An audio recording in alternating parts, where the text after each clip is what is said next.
For the 57th year, nearly 600 passionate amateur racers have gathered to select their national champions under a unique format.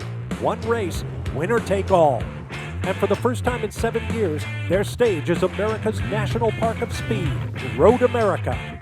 Welcome to the Sports Car Club of America Runoffs, our broadcast presented by Mazda.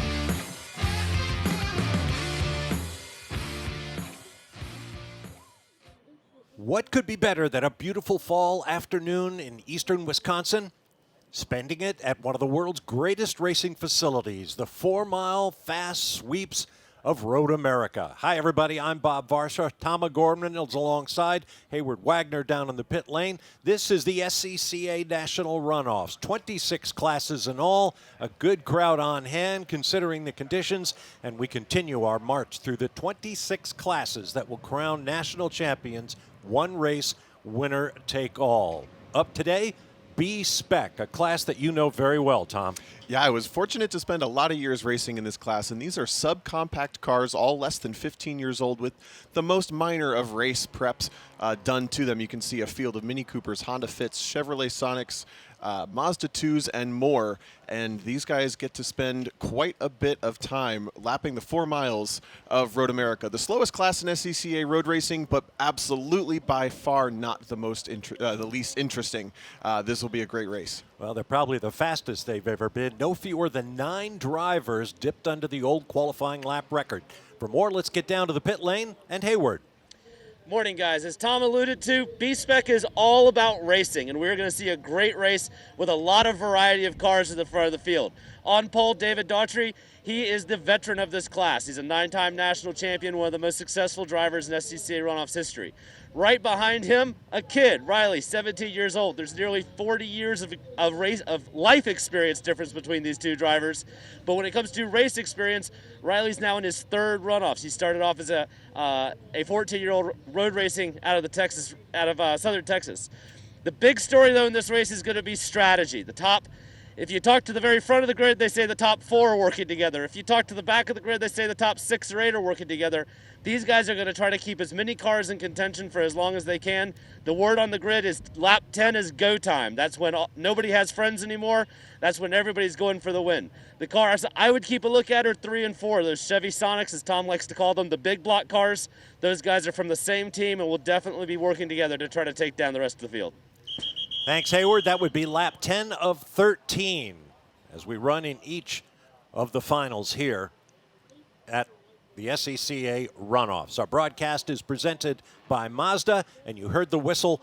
We're getting ready to take to the track. And on top of everything else, a couple of drivers in this field are looking for the highest accolade you can earn on track in SCCA club racing competition.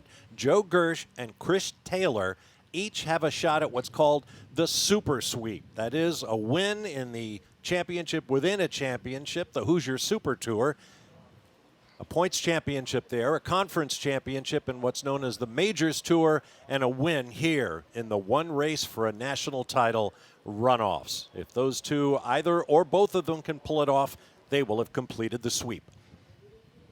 With Chris Taylor starting in 11th and Joseph Gersh starting 13th, they have their work cut out for them, but it is not undoable because, as Hayward said, racecraft is the name of the game in B-Spec. Drafting, working together with partners, and adaptability to make sure that you stay in the fight at all times. It works this way in a lot of classes here in SCCA club racing, but none more importantly than in B-Spec. You had a good look at David Daughtry's car. Daughtry with, I believe, his 23rd national start. He has 10 gold medals in this competition, 15 total podiums, and this is his 8th tire rack pole position. Taking a look at Fritz Wilkie, they actually had an accident in qualifying and completely rebuilt that car. Had a rear suspension failure is what I'm hearing, and that car, even to be on grid, I think is feeling like a win for Fritz. He's starting in 18th, but he actually won the June Sprints here in that Ford Fiesta. Again, a huge variety of cars, and you think it's a very simple build to build a simple car into a race car, and that makes the details matter even more. We're talking down to gear ratios, per car and per gear are what makes these cars different, and that's where drivers have to learn not only the strengths and weaknesses, but then how to race with one another.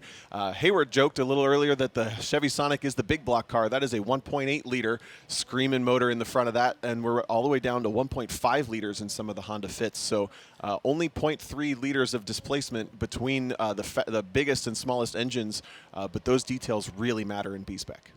And that's a good example of what club racing here at the SCCA Runoffs is all about. Drivers working on their own cars. These are weekend warriors, people with day jobs who simply have a passion for motorsports. And through the SCCA programs, they're able to come out here and scratch that itch, if you will. There's the signal to fire them up. A good-sized field of 25 cars, being led onto the track now by David Daughtry from Rock Hill, South Carolina, our tire rack pole sitter. And here is the rest of the starting grid. Alongside Daughtry would be Riley Sawyer of Longview, Texas, in his 2017 Honda Fit. Row 2, Tony Roma from Beverly Hills, Michigan, in a 2012 Chevrolet Sonic, alongside Brandon Vivian from Milford, Michigan, in yet another, Vivian is in the Sonic. They're both in Sonics. That's why it looks so familiar.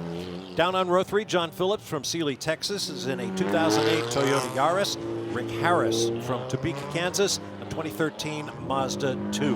On row 4, Rob Pierzik from Brunswick, Ohio, in a 2011 Honda Fit, and Ryan Hall in a 2007 Mini Cooper. On row 5, Connor Kelleher from Sugar Land, Texas, in a 2012 Mini Cooper, starts alongside Ken Carter from Houston, Texas, in a 2015 Honda Fit. On row 6, Chris Taylor from Elroy, Texas, 2011 Honda Fiesta, and James Rogerson from Angleton, Texas, in a 2015 Fit. Row 7, Joseph Gersh from Conroe, Texas, one of those drivers going for the super sweep in his 2009 Toyota Yaris, and Robert Bax alongside from Cincinnati, Ohio, in a 2009 Mini Cooper. On row 8, Ali Naime from Morgan Hill, California, in a 2011 Ford Fiesta, alongside Charlie Veal from Danbury, Texas, in a 2010 Honda Fit. Row 9, Billy Parrott from Barberville, Kentucky, in a 2013 Mini Cooper, and Fritz Wilkie from Chelsea, Michigan, in a 2011 Fiesta. Row 10, Thomas Lepper from Benicia, California, in a 2011 Mazda 2, alongside Robert Iverson from Gulf Breeze, Florida, in a 2016 Honda Fit. Row 11, James O'Hare from Safety Harbor, Florida, in an 07 Mini Cooper, alongside Chris Sawyer of Longview, Texas, in a 2013 Mazda 2. On row 12, Richard Root out of Kenosha, Wisconsin. He's at his home track in his 2012 Mazda 2, alongside Chris Crisenberry from Parma, Michigan, in a 2015 Honda Fit. And all alone on the 13th row, Ricky Holstrom from Florence, Wisconsin, in a 2012 Mazda 2. You can see from those shadows across the track, still early in the day here at Road America in Elkhart Lake. The field will be forming up for the start shortly. We'll be back for that.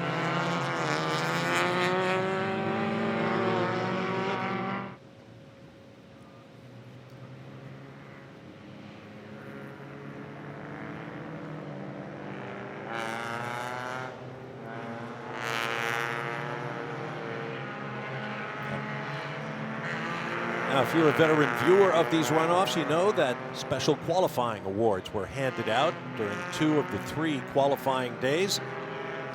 On day 1, Sunoco 260 Tuesday, James Rogerson won 10 gallons of free Sunoco fuel because his qualifying time to the right of the decimal point was closest among all runners to 2:60. So congratulations to him. He's starting 12th in the field. Day 2 of qualifying, Hawk Brakes gave out the Hawk Breakthrough Award, a new set of pads, to the driver who had the biggest improvement from day 1 to day 2. In this class, that was Robert Iverson from Florida in his 2016 Honda Fit, who went from a 3:01 lap to a 2-minute 57.5. So a nice improvement, and it was very, very close in many of these classes for that honor, but it goes to Iverson. The track is 4 miles around, 14 turns, 10 to the right, 4 to the left. The Track has been here since it opened in September of 1955. The configuration of that 4.048 mile layout has not changed, which is very rare in this era of constant change on racetracks. The track has been widened a bit. It's 28 to 32 feet wide. As you can see, plenty of room for this field of 25 cars to get racy. And you can guarantee they're going to use every inch of it, crossways and longways. This is the rundown from the famous kink to Canada Corner. Turn 12. Car just entering frame there. That is the only sedan in the field. That's John Phillips, defending national champion, going out on a limb to try what is one of the fastest cars in straight line, Toyota Yaris. That car will be working his way towards the front as fast as he possibly can, because you can guarantee he wants to work with pole sitter David Dodd.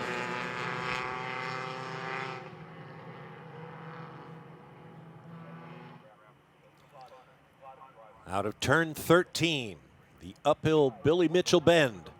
Our field of 25 in the B-Spec class of these SCCA runoffs are ready to go. Approaching the halfway point of this 26 class racing spectacular. David Daughtry, Riley Soller across the front row. Very slow, bringing the field in. That means they'll be accordioned nice and tight when they make the long run down to turn 1. It's a very slow run up this hill for these B-Spec cars. David Daughtry, a very experienced road racer, probably picking this speed based on the gearing of that Mini Cooper. One of the best all-rounders here in B-Spec. You can just see how small the profile is as they climb the hill next to that big Honda Fit. That car has a 6-speed gearbox, the only car in the class, I believe, that has the 6-speed, coming up to this green flag. Right now it's a procession. In a moment, there they go. It'll be a rumble. Daughtry leads away. Sawyer at his door handle. Spreading out 3, 4, 5 wide across the back.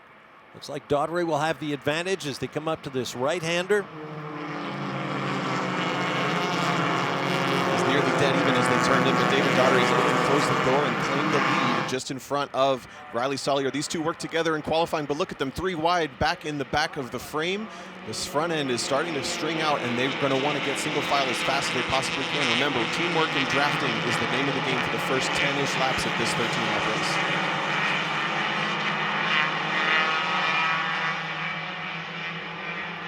Over the Sargento Bridge. This is on the 2,600-foot moraine sweep. Through the shadows, down to the heavy braking area for turn 5, a left-hander. Just topping 100 miles an hour, and they get hard on the brakes for turn 5. That was Rick Harris looking up the inside of John Phillips, but he's not going to complete the pass. Rob Picarczyk running a little bit wide. And then there in the background, the 6 car of Tom Lepper also running wide on the curbs. These B-Spec cars actually spend so much time in the air on the curb relative to how fast they go. It's not very productive to use the curbing. You'll see most of these drivers avoiding them because of how big the ripples are. And you'll also see these cars lift the unloaded wheel at the front or rear, depending on where they are on the track. It's got to be a lot of fun to drive. They're a ton of fun, and that is James Rogerson we're taking a look at, being followed by the 14 car of Connor Kelleher, who got freight trained at the start. He's fallen back quite a bit. Now there's a look at Ryan Hall and Rob Picarczyk, nose to tail. The Mini Cooper of Ryan Hall spent a lot of time by himself in qualifying the last couple days, but was qualified well enough to be up in the top 10. Now that he's got the draft, he will be working his way towards the front, I suspect, but it's side by side. Brandon Vivian making a little bit of a peek into the kink, easily flat out in these cars, almost barely a corner, and it's Riley Sawyer who's going to protect that position. About 7 seconds covered the entire field of 25 in qualifying, but the top 4 cars were covered by 0.8 of a second. Big hit on the curb for Riley Sawyer, looking a little frantic in the fit on this first lap. Brandon Vivian and Tony Roma, as Hayward alluded to, those drivers are teammates sharing the Chevy Sonic, and it's much easier to work together with someone in the same exact car as you versus a pairing like David Daughtry and Riley Sawyer, who have small disparities in their cars. David Daughtry is starting to break away just a little bit, but you will not see somebody just drive off into the distance in B-Spec. Said that, David Daughtry Check the time at the line. Way over to driver's right. Trying to break a draft, perhaps? Up against the wall. It is believed that the hill is a little bit shallower on the right side. I'm not sure if that's true or not, but you'll see a lot of these slower cars dive over to the right side to climb up that 160-foot hill onto the front straightaway. There's John Phillips in his Yaris sedan, and then Ryan Hall has gotten by Rick Harris. So that black Mini Cooper, that car has a lot of pedigree from Pirelli World Challenge TCB days and into SCCA club racing as well. Is marching his way towards the front up to a sixth position now for the 30 car. If you don't watch a lot of racing, you might not think that a Mini Cooper looks like much of a race car, but in fact, the brand, in all of its iterations over the years, is very heavily raced and has a distinguished record, particularly in rallying. But we also see huge fields of them racing here and there around the world. They are sporty cars, you might say, and they perform. Here's Rob Pekarczyk gaining a position over Rick Harris, who gets a huge opposite lock on the way in. He grabbed a little bit of curb, and it just brought the rear end of the car around. Front-wheel drive cars with not a lot of horsepower, so you can stick your foot back in it, but it still takes a second to bring the car back in line. And Rick Harris has a lot of experience in SCCA club racing history, racing in the production categories in different sports cars, but nothing quite like this Mazda 2, so he's still on his learning curve. Here's another look. Comes down here, just grabs a little bit of that curb on turn in, and it flicks the car sideways. Wow, that was quick. And beautifully held to stay off that concrete wall.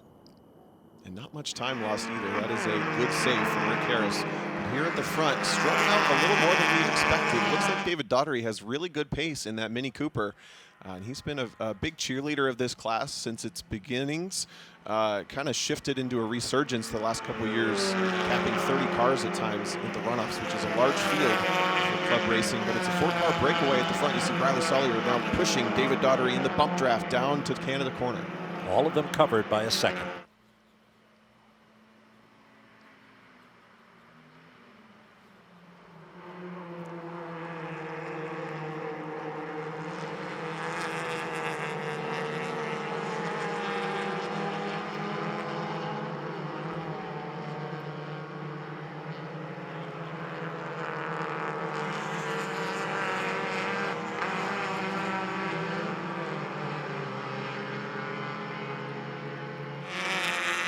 Coming around to complete lap 2 in the B-Spec class here at the 2020 SCCA National Runoffs.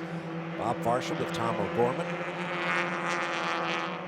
Broadcast presented by Mazda. We hope you're with us for all 26 classes, crowning national champions in a winner-take-all format here at Road America in Elkhart Lake, Wisconsin. Taking a look at the 84, Fritz Wilkie had a dramatic week in qualifying, had some damage done to that car, rebuilt and out there, clinging onto the back of this kind of second pack, circulating Road America, headed down into turn number 1. One of the front-running Ford Fiestas in the category. Great-looking car, but got no time at all in 2 of the 3 qualifying sessions. It's definitely on the upswing, but he is the defending champion from the June sprints earlier this year, so he's had success at Road America before, just maybe not his week. Going to be doing his best to claw his way into the top 10 as he's circulating just outside in about 14th position. The June Sprints are actually an older event than the Runoffs themselves. When this track was built in 1955, the June Sprints were inaugurated a year later in 1956. They've been a highlight ever since. 4-car draft up front. Remember what Hayward said on the grid, this race goes green in these drivers' minds at about lap 10. Right now is all about jockeying and positioning, putting yourself in a position to make sure that you can win this race after 10 laps. We're racing for 13, so in a couple of laps you're going to see these gloves come off. Back here, though, the gloves are already off. It's a huge scrap between the 73 and the 5. Side by side up into turn 6. That's Chris Sallier and Ricky Holmstrom almost banging doors with the 26 of Billy Parrott. Oh, and Salyer's off and on and off and around. A huge tank slap. Good Wow. save from everybody to avoid that one.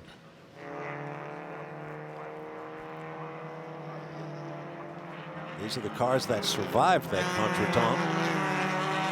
So that's going to perk that battle up just a little bit. Watch this as he Gets a little overcommitted. That's Sawyer on Parrott.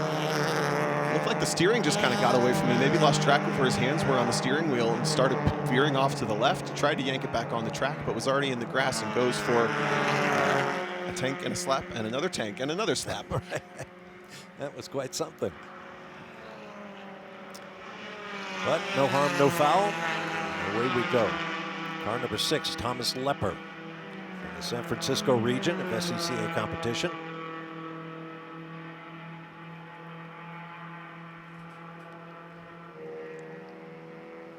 Down to Canada corner once again here on lap 3.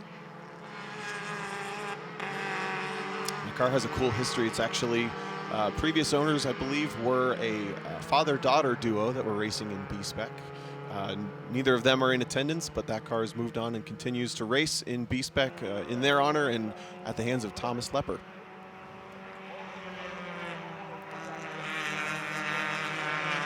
Up at the front, looks like we have a change in position. David Daugherty, but Brandon Vivian has moved up to second on timing and scoring, bumping Riley Sawyer down into the third position. And remember, this race is all about jockeying for those last couple of laps when the gloves come off at the front. These drivers playing pretty nice at the front for now, but it will get serious as this race goes on and on. You see the order at the upper left of your screen. Those positions are measured at start-finish only, so they have 4 miles to play. And the order might change before they come back around and we get a chance to sort them out again.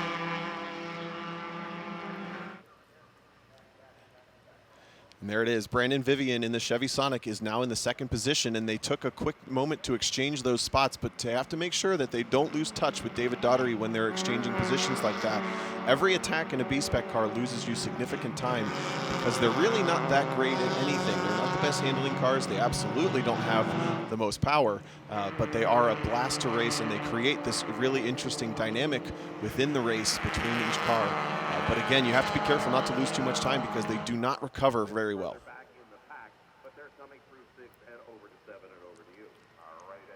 Through Hurry Downs. From turn 7 to turn 8. Very tricky corner here. You see there's been some repaving done, patching it, and lots of runoff to the driver's right. Some use more than others. Here's the battle for 6th place, or 5th place, I should say. John Phillips in the sedan Toyota Yaris has been reeled in by Ryan Hall and Rob Pekarczyk, who have worked together over the last couple laps to reel him in. If these drivers can start to push each other towards the front, once that race breaks out at the front, remember it might be around lap 10, but if they're patient and that race breaks out, they will quickly come up to that front 4-car battle.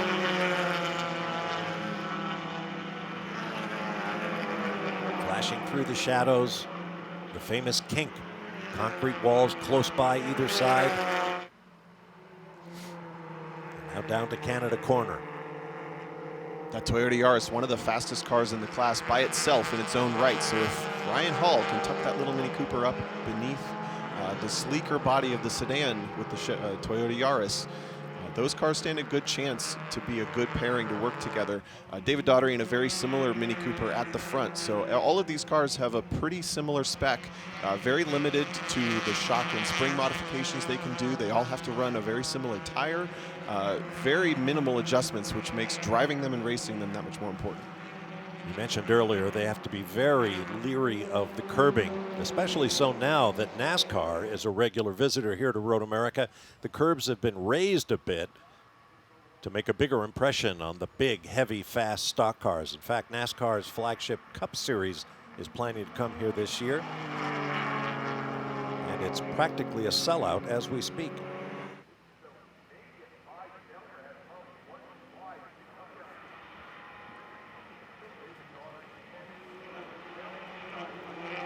Sweeping through turn 3, onto the Moraine sweep.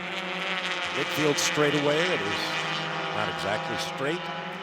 Over the years, coming here to cover sports cars and what have you, I can recall watching Porsche 962s and the like flashing down through here. A driver favorite across the world, I can assure you. Little different view today, but the fight perhaps breaking out a little sooner than we expected at the front, with Brandon Vivian going to the lead with Riley Sawyer in the silver Honda Fit pushing him past David Daugherty down the front straight. They went side by side for multiple corners, and now David Daugherty all the way back to 4th. I suspect that may not be the game plan, and I'm watching the silver Honda Fit of Riley Sawyer, 17 years old, driving more excitable than the rest of the drivers around him, and I think he may be the catalyst to this race becoming a race a little sooner than Hayward alluded to on the grid. Now watch as these drivers exchange positions at the front. That white white Toyota Yaris will start to get bigger and bigger in their mirrors. 17-year-old racing driver being excitable. Who'd have thought? Who'd have thought? Around a much more experienced crowd up there at the front is Riley Sawyer. And a couple of his teammates are throughout this field. There's one of them, James Rogerson, in the red Honda Fit. Very similar cars, both out of Texas.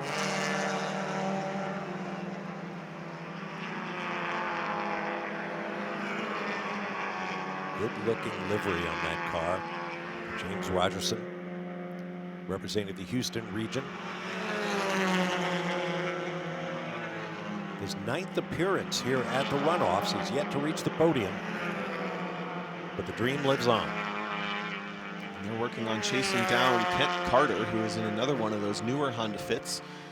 Those cars took a little bit of a hit in the restrictions that they're allowed to have with their motors between last year and this year, as 2 of them were very dominant last year at VIR, with defending champion John Phillips and David Daugherty at the wheel of those 2 cars. But Fritz Wilkie in the Ford Fiesta has something to say about it, and he's trying his best to push James Rogerson towards the back of Kent Carter.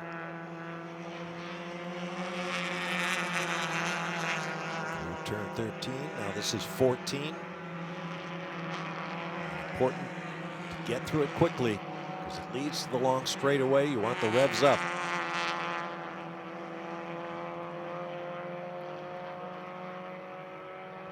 We talk about winning medals, gold, silver, bronze. Everyone wants to make the podium, but in fact, I think if you walk the paddock and ask everybody, they would tell you just being here to race at this track is a big part of the privilege. And it may not be a sellout spectator event like the NASCAR, IMSA, or World Challenge races are, but the racers are the fans here a lot of the times. The drivers take their race days off to come watch the rest of the cars race. So every fan you see is probably also a driver, crew, or another volunteer. But this race at the front, there's more position changes. That's Tony Roma now up into 2nd position in the other Chevy Sonic, the white one. Bumping Riley Sawyer back to almost 4th as they are still side by side with David Daugherty. And I'm watching that second pack of cars get ever so slightly closer and closer the more these drivers start to exchange positions. We're halfway through, 6 laps of 13 complete.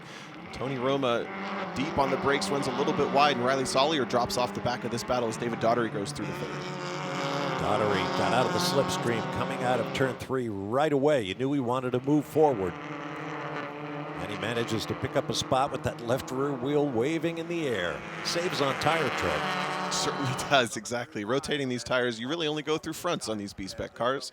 And now what'll be interesting to watch is Riley Sawyer, again, 17 years old, less experience than the drivers around him. Now that he's at the back of this battle, can he hang on? Can he settle down a little bit and cling on to continue to be in the fight for the lead? Or will the 3 drivers with more experience towards the front, just in front of him, start to try to get away? Because he's certainly been the catalyst for the bickering that I think was not so much planned for the other drivers around him.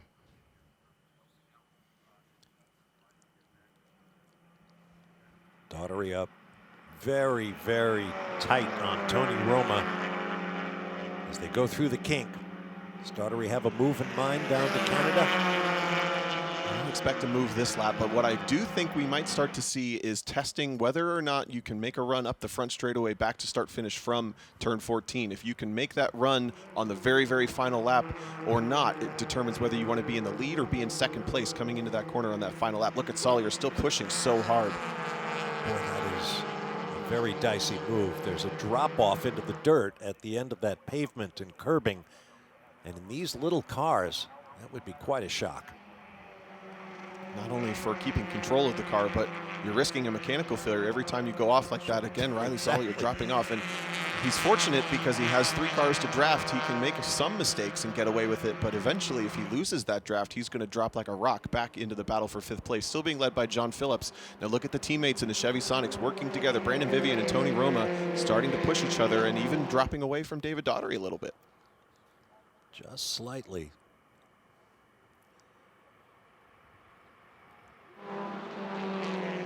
Side-by-side action here.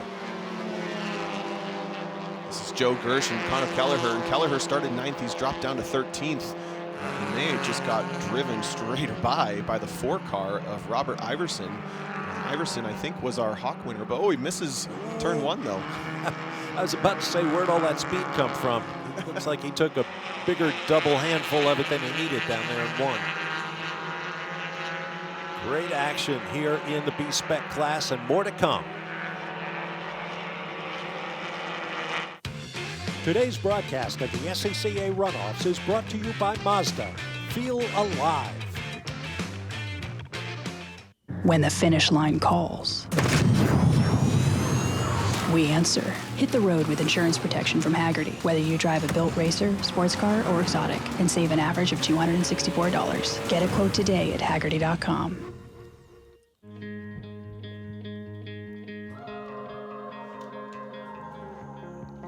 It's happening more often, and that's not surprising. People are getting lost to find themselves. And discovering the best part is often hidden in the journey along the way. The first ever CX-30. Performance that inspires with available iActive all-wheel drive.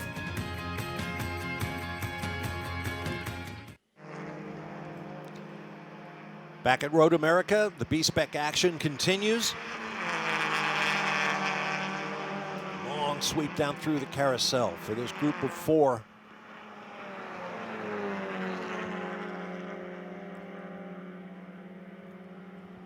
John Phillips in the number 1 Toyota Yaris. Ryan Hall, Rick Harris. Robert Karchik. This is the battle for 5th. They haven't really been able to reel in this battle for the lead. This is Brandon Vivian, Tony Roma, David Daughtery, and Riley Sawyer running in that order. A pair of Chevy Sonics at the front, working together with the always in the fight David Daughtery right underneath Tony Roma's rear bumper, perhaps even bump drafting at the apex of turn 13 there, as they're approaching what was called as go time. Remember, lap 10 is what Hayward dropped the number. We're at lap number 8 when they cross the line this time through. But as you pointed out earlier, a veteran driver is going to use the time as they prepare for that, trying out different lines, seeing how much the draft has an impact, seeing where you might have an advantage over the car ahead of you. 3 different brands in the top 4 here. Chevy Sonic, Mini Cooper, Honda Fit. From what I can see, there is no hope of passing somebody from the exit of turn 14 to the start-finish line. No one's been testing it yet. No one's really made it work. So unless they're keeping some cards in their back pocket, I don't expect to see that kind of move that we've seen in some other races at the championship runoffs. I think you're going to want to be leading coming into that last corner. Number 2, Rick Harris, you saw move drivers left there on the front straightaway to see what he could do in clear air. And now he dives down the inside in turn 3 on Ryan Hall. And Hall leaving him just enough room, but no more. The classic car width plus an inch, and Rick Harris takes it.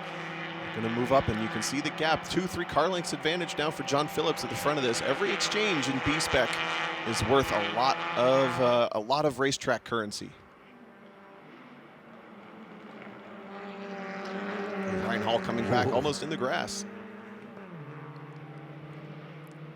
Down the inside, squirming on the brakes. Good move. Takes it back. These guys have to be careful if they lose John Phillips. Remember, that Toyota Yaris, very fast in a straight line on its own. Now Rob Karchik attacking Rick Harris. When they touch. Oh. This is lap number 8. Looks like it was pretty harmless, but you have to be careful not to cut a tire if you're going to rub doors like that.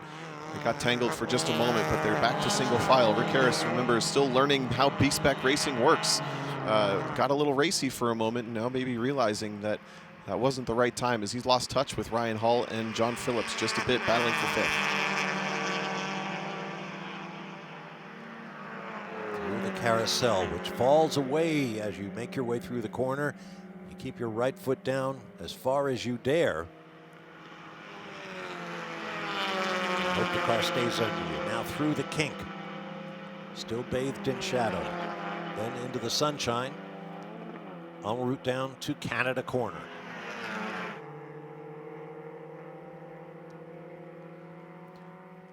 All that racing has brought Kent Carter into this fight. It's a 3-car duel for 8th place. That is Rick Harris in the Mazda 2, Rob Pekarczyk in the American Flag Honda Fit, and now Kent Carter in that newer Honda Fit with the black and gray and orange has entered this fight. They are still all in the top 10.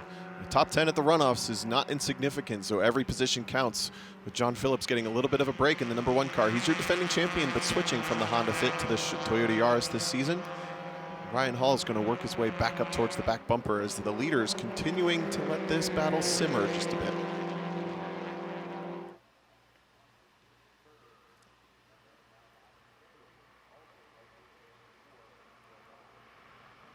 Beginning lap number 9. You can see the difference in the packs. The leaders not even protecting coming down the front straightaway. They're all in lockstep.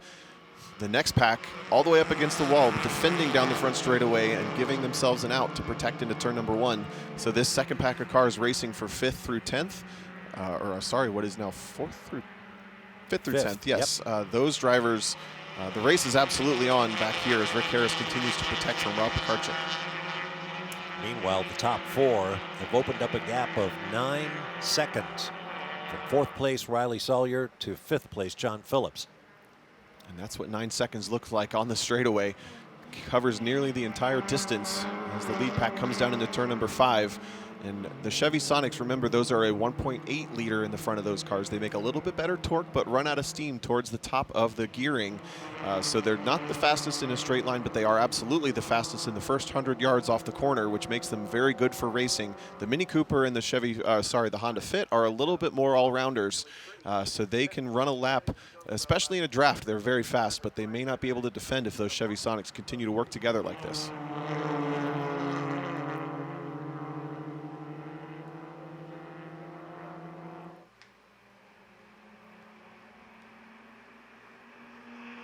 Certainly looks like fun, but it's a fine skill to be able to run on the bumper of the car ahead of you with another one on your bumper.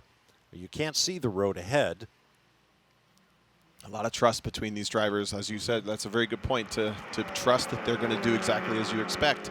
And right now they're kind of setting the tone that no one's going to attack. Everybody's calmed down. But we are coming up to that lap number 10 mark.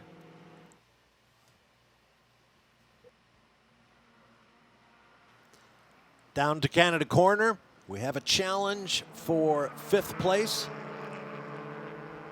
That's for the lead. Excuse me, that's for the lead. I'm in the wrong pack of 4 or 5 cars. That's Tony Roma going for the lead over Brandon Vivian. You can just see, look at how he got freight trained. He popped out, and it didn't work out for him. Drops all the way to the back of this battle, and we've been talking about lap 10, said it a lot, but we're coming up to that point, and the battles are starting. Positions have shifted, and the teammates are split now at the very front and back of this pack, so they're going to want to get closer to each other as quickly as possible. Riley Sawyer and David Daugherty worked together quite a bit throughout this week. I would say not officially teammates, but absolutely capable of working together, and there's how that draft starts to work in favor of the Honda Fit. Honda Fit down the inside of David Daugherty clears him easily and maybe challenging for the lead. Strong move by Sawyer. Takes a little bit more road, but hangs on to 2nd place. That Honda with the 6-speed transmission does have the steam at the end of the straightaways that the Chevy Sonics lack. So if Riley Sawyer is in position to claim a pass down one of these long straightaways on that final lap, he's going to be a big threat for the gold medal.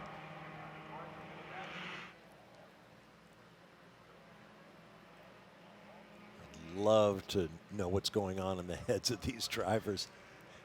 It's a fascinating chess match in a very specific racecraft style that B-Spec breeds good race car drivers. Riley Sawyer really deep on the brakes, a little bit of a mistake, and you see these cars don't recover very well. It's going to lose at least 1 position to David Daugherty. It's a drag race up the hill, and Daugherty will likely be able to close the door. Yes, he does. Tricky corner, blind over a brow, left-hander. Of course, Daugherty has been here before, a total of, well, let's call it 22 times, picking up 10 wins, 3 silver medals and 2 bronze. He's already a two-time champion in B-Spec, winning in both 2016 in a Honda Fit, just like Riley Salyers, and in 2017 in a very similar Mini Cooper to the one he drives now. Tends to bounce back and forth between which cars he thinks will be the most competitive per track. I do have to question, though, whether this Mini Cooper has the raceability at this track that the other cars around him have. It looks like the Fit is really strong in the end of the straightaways. The Chevy Sonics leave the corner really well. The Mini, I don't see a visible strength other than it's just kind of good everywhere. And it seems to be hurting him a little bit. These guys have to be careful to not lose touch with Brandon Vivian, who's got about a 5 car lengths lead right now with 3 to go.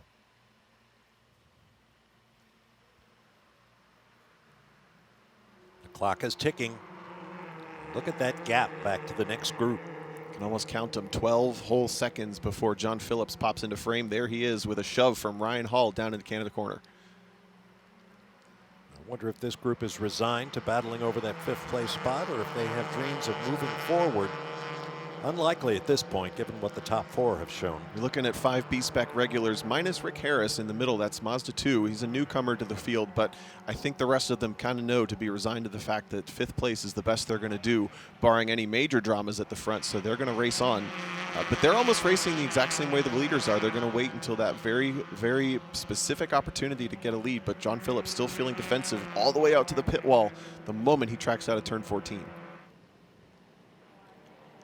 Everybody moving drivers right for reasons that Tom explained earlier. A better line up that hill.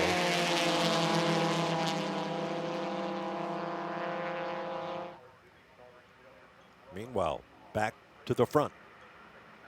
A little bit of patience for most of that lap has brought the battle back to Brandon Vivian, who's leading this race. Just got confirmation from Hayward of what we were speculating a moment ago. David Daugherty thinks this is a big long shot to win this race in that Mini Cooper just because of the way it races and makes speed to the cars around him. I have to imagine the car to have at this point is that Chevy Sonic, unless you are working together with Riley Salyer to get a shove. Almost looked like 2 cars coming down the straightaway before everybody moves left or right. Deep on the brakes and careful to not use too much of that curb. You see a lot of the drivers in other races will be all the way out to the grass. Oh, David Daugherty misses a shift. Get back up to speed and hang on to the pack. It's going to be close. I think it was just a small mistake. I think the car is okay. Mini Cooper's notoriously a little hard on their transmissions, and he might be stuck in a gear. Thought at first he might have had a puncture or something, the way the car lurched. But you're right, he's pretty much constant speed right now. Car appears to be back at speed, so I think David Daugherty's car just may be a missed shift for that Mini Cooper, but I think he's just dropped out of range. Yeah, absolutely. Definitely out of range for the lead battle. We're down to 3 cars in contention for the medals.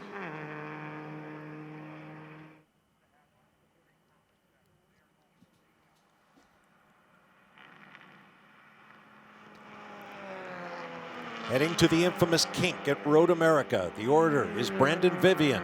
David Daugherty was in a fine 2nd place until he apparently missed a shift on the run from turn 5 to turn 6, and he has now dropped back to 4th place, while Riley Salyer and Tony Roma have taken 2nd and 3rd. 2 Chevy Sonics, 1 Honda Fit. It's a lot of pedigree between these 3 cars. One of them a Pirelli World Challenge Championship winning car in pro racing. One of them a multi-time B-Spec National Championship Runoffs winning car at the hands of John Heinrichsey. The first car is the pro racing car. The 3rd car in line is the club racing car. Totally exactly the same spec. And then the Honda Fit in the middle. That car is strong at the end of the straightaways. Watch how the draft starts to come into effect. The 22 car already pulling up to the back of the 25 in the lead. No drift to the right side of the track that time. Beginning lap 12. White flag next time by. Look at Salyer close up. It's down to 1 car length by the time they hit the brakes, so that Honda Fit is really good on the top end. Did receive a restrictor plate change from last season to this season, as one of those Honda Fits is the defending championship winning car from last year at VIR, but it's not hurting it at the top.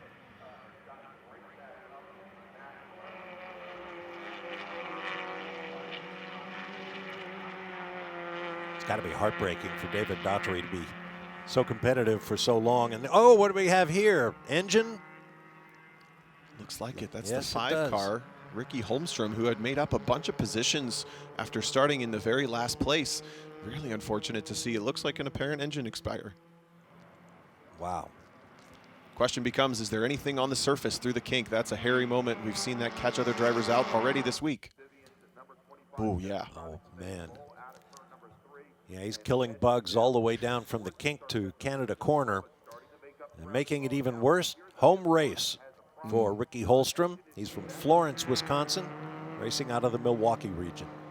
So we'll keep an eye on the flag stands, whether or not there will be a local yellow or perhaps a debris flag. As we approach that part of the track, we got a couple corners to go. And these drivers working halfway through the second to last lap. Riley Sollier on a charge to Brandon Vivian. We have a standing yellow down in Canada corner. And we may have fluid on the track. Well, now we understand that yellow has been withdrawn. And that's a critical passing zone, so that's good news for everybody but Brandon Vivian, because that will mean they're allowed to make a pass.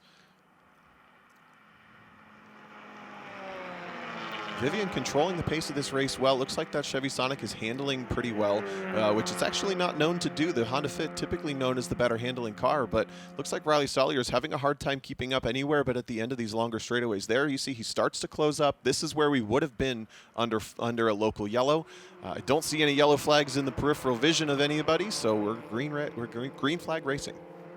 May have been out just long enough to get the driver out of the car behind the wall.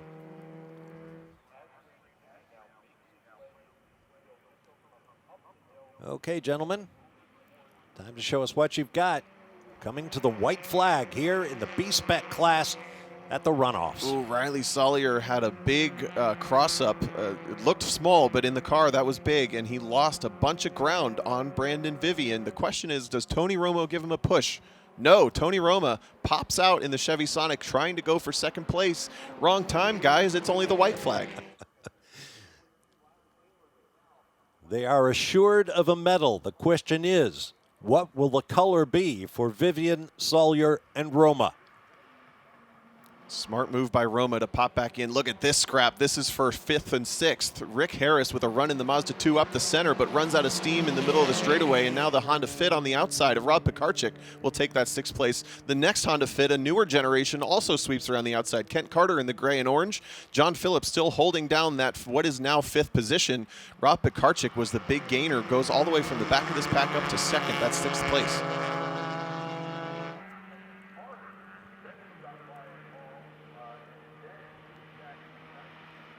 This could be a chorus line finish for 5th place. Meanwhile, the top 3 continue to battle. A look down the inside, defensive move. Yeah, right on the edge of a block from Riley Sollier. Responded just after Tony Roma tried to make the poke to the inside, and these two are right on the ragged edge of racing too hard. Looks like Riley Sollier might have kind of lit the afterburners in these corners. Whoa! Oh. Checking the brakes a little bit to make sure the pressure is still there. You see the brake lights flickering on that Honda Fit off and on, so he has confidence in the brake pedal. Riding the ragged edge. Don't forget, 17 years old, least experienced between the two around him. The two behind him, around him, are teammates. You can bet he's learning a lot.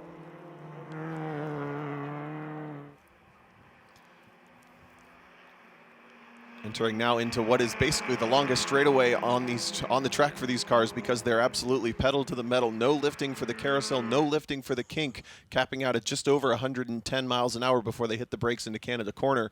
Watch the draft. Where is Sollier's pace? Will he be able to make a move? He's a little too far back right now, but that draft is strong. Here he comes.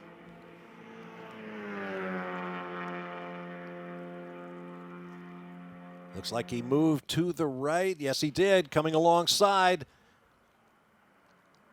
Oh, textbook timing, but Vivian's having none of it. Deep on the brakes around the outside, and they're going to be side by side. Great move by Sollier. You want to be on the inside line for the next corner. Of course, if you're side by side, corner after corner, you're going to see a corner going in the other direction sooner or later. But Sollier, with the Texas flag proudly displayed on the roof of his Honda Fit, living up to the legend. Don't mess with Texas. A 17-year-old Riley Sollier bids for his first national championship. They're not going to catch him. He's already waving to the crowd, and Riley Sawyer takes the gold medal, followed closely by Vivian and Roma in the Chevys. Perfectly timed. We saw it the entire race. No one was able to make a move between the exit of turn 14 and the start-finish line. Sawyer knew when he needed to make it happen and made it happen. And now the battle for fifth comes across the line. John Phillips holds on to it, defending national champion, and almost side by side for Ryan Hall and Rob Pekarczyk across the line for sixth and seventh. Boy, there are lots of battles that were going on all the way back through the field. Side by side across the line for the yellow Ford Fiesta. That was Fritz Wilkie up from 18th to 10th. Gets it just inside the top 10 at the line. A well-driven race for the 84 car. Robert Iverson's car, the 2016 Honda Fit, drops out on the last lap. What a tough break. Looks like he went for a ride with somebody else. Yeah, there's another car involved. Maybe Rob Bax going through the gravel trap in his Mini Cooper, but the Honda Fit maybe makes a small impact to the tire wall and gets himself stuck on the last lap. Oh, both cars still staying. Yeah, I think especially with the Mini Cooper, with those small wheels and tires, you get into these deep gravel traps, and it is extra hard to get them out. So their races end, unfortunately, in the gravel trap. Meanwhile, up front, Riley Sawyer has his championship.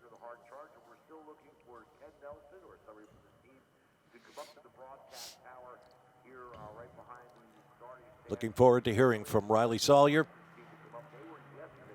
Impressed to see the composure to still make the move when it counted, because he was on the ragged edge a number of times throughout that race. I think we didn't see really much drama out of the Chevy Sonics behind him or around him the entire time, but he kept himself in the fight, had been down to fourth at certain points, but picked his spots and had the perfect opportunity, and I would say the perfect strength in the right spot on the track to make the move when it counted.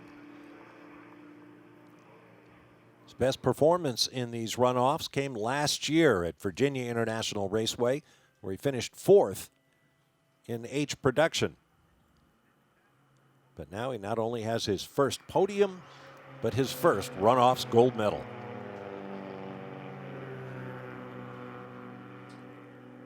A beautifully judged race.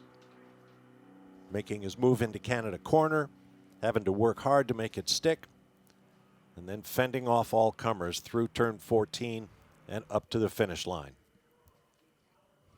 Which, as we saw time and again in this race, was never a done deal. Right here is the scene of the crime. That's where he was able to maintain or claim the lead. Pull out just a little bit over Brandon Vivian, who comes home, I believe, for the second year in a row, the bridesmaid in B-Spec, second place.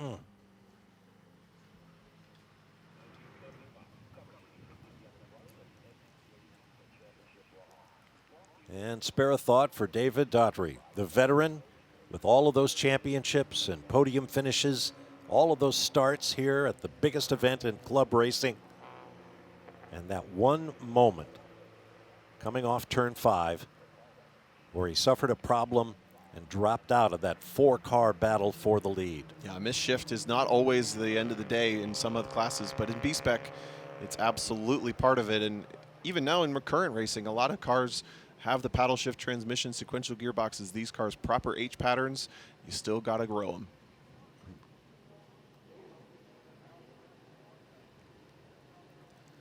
Other classes lining up. We'll reach the halfway point among the 26 classes with the next race of the day. But right now, it's all about B-Spec. And Hayward is right there to talk with our winner.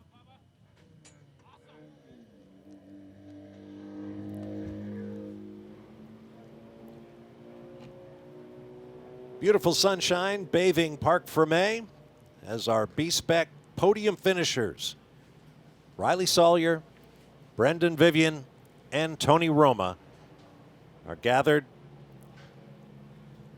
We'll hear from all of them and then get ready for our next race. A lot of congratulations all around. It's a very difficult, very hard fought, but very friendly competition. Let's hear from the winner now with Hayward. Riley, your first trip to the Runoffs podium, it's the top step. How does it feel to be a national champion? It doesn't even feel real. Like on the last lap, I just kept thinking like I didn't know if I actually won or not, but it feels amazing. You're the youngest driver in this field, but when savvy counted, you had it. You were able to make that move into Canada corner. How soon did you know in this race that you had something for those guys at the end of that straightaway? Like whenever Brandon passed me, I just figured that I could pass him in Canada, so that's what I tried, and I made it work.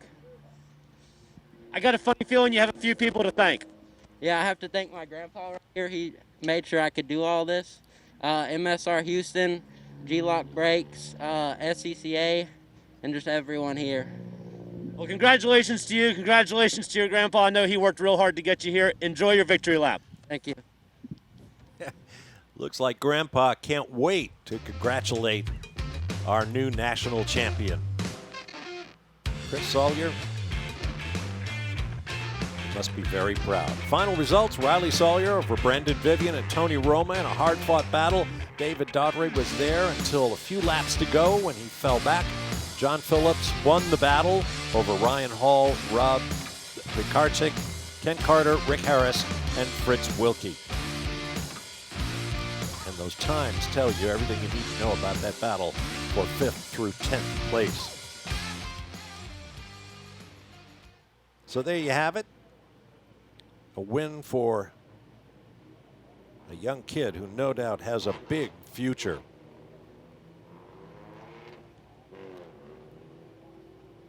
Now let's get back down to Hayward. Brandon Vivian, we find that guys show up in second place in kind of two mindsets, either happy to make the podium or kind of bummed to miss out on that top step. How's this one feel for you? Yeah, kind of bummed. Led a lot of the race, and the last lap there, Riley got a good run and was able to pass me down into Canada, and so close, but just not there yet. So there still has to be quite a bit of satisfaction in taking a podium spot here in B-Spec, a class that's so close. What was it like to race with these guys? Oh, it's absolutely awesome. We have really good camaraderie in the class, really good close racing. As you saw out there, it was really fair. Look, I loved every minute of it. Just disappointed it wasn't one step above. But glad to represent the class here on the podium. Totally understandable. Congratulations to you. I'm gonna have you step off to this side, and we're gonna bring Tony on up. Tony, is it a thank goodness I made the podium, or was it what could have been? I'm happy to make the podium, but, Brandon and I wanted one of the two of us to be on the top step. So the last couple laps, I was trying to put as much pressure on Riley to keep the pressure off Brandon, and then we came into Canada in the last lap, and, we'll go back and watch the video. I'm bummed. So.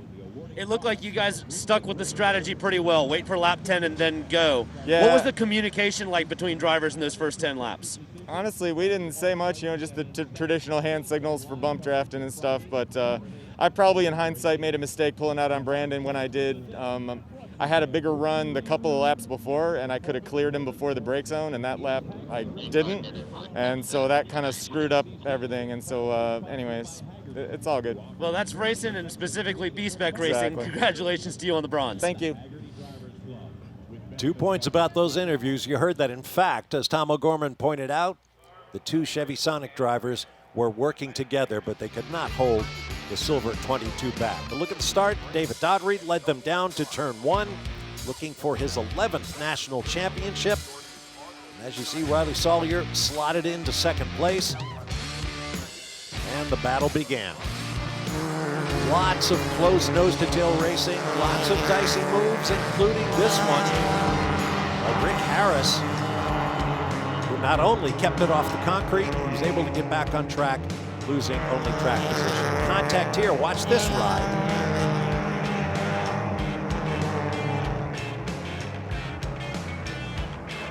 Amazing spin for Chris Sawyer. Then this 4-car breakaway became a 3-car breakaway when the red Mini Cooper of David Daughtry suffered a problem. mischief or something else. He was able to get back up to speed, but he was 4th behind national champion Riley Sawyer. So congratulations to everyone in the B-Spec class, especially to what may perhaps be the youngest national champion in 2020, Riley Sawyer.